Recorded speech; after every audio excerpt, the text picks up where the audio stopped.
الله وبرکاته. زما خوږو مینوالو نوجوانانو زلمو، زه احمد فراز خبرې کوم.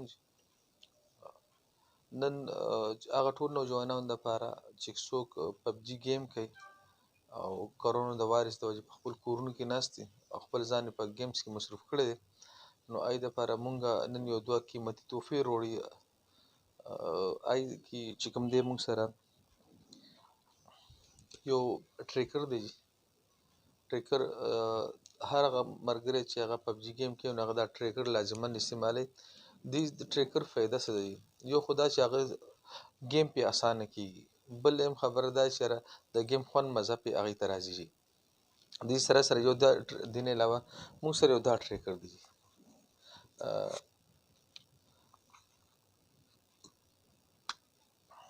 دا دی جی،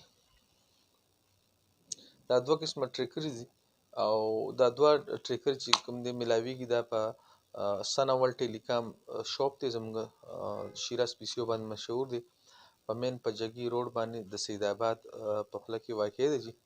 نو هغه ټول ملګري چې څوک شوقیان د پبجي گیم دپاره نو دې راځي زموږ د شاپ نه د ټریکرز والي. ټریکر زموږ د شاپ نه ولې والي وجه څه ده؟ په هر دکان کې ټریکر اویلیبل دي. نو یو خو دا چې زموږ کوالټي A1 دی، بل هم خبره ده چې زموږ ریټ د بازار نه د نور دکاندارانو په مقابله کې انتهایی کم دی. مونږ د منافع مارجن انتهایی کم ایښی دی چې کول شرط دی. ټول مرګور ته خواست دی خیر دی یو ځل د بازار نه ریټ سوالي او بیا دې راشي زموږ په دکان کې دومره ریټ شي. انشاءالله که زموږ د دکان نه به هغه نه مایوسه ځي، انشاءالله خوشحاله به ځي. بل ورسره هغه ټول بچنګي زمونږ چې نوجوانان چې کوم گیم کوي نو گیم کې د هغې ګوتې زیات استعمالیږي، نو دا ګلبز دي جي. دا ګلبز مونږ هم پبجي گیم دپاره اویلیبل دي او دا زموږ په شاپ کې اویلیبل دي. زه دا ګلبز کله هم تاسو ته ښیم د پیکینګ نه بهر. دا دی جي، دا جي، دا دی. نو یو ځل بیا درته یم کوالټي زبردسته جي او معیار هم ښه دی جي، او بل دا د مارکیټ نه ریټ زموږ ډېر مناسب دی جي.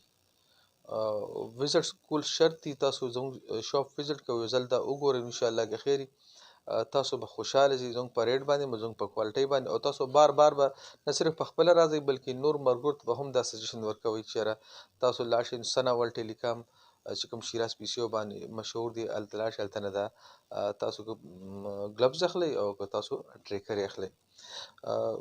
ټولو ملګرو ته خواست دی چې که دا ویډیو د هغې معلوماتي ویډیو وي د هغې خوښه شوي نو مهرباني وکړئ لایک یې کړئ او شیر یې کړئ نور ملګرو سره چې هغې ته د دې فایده ورسي.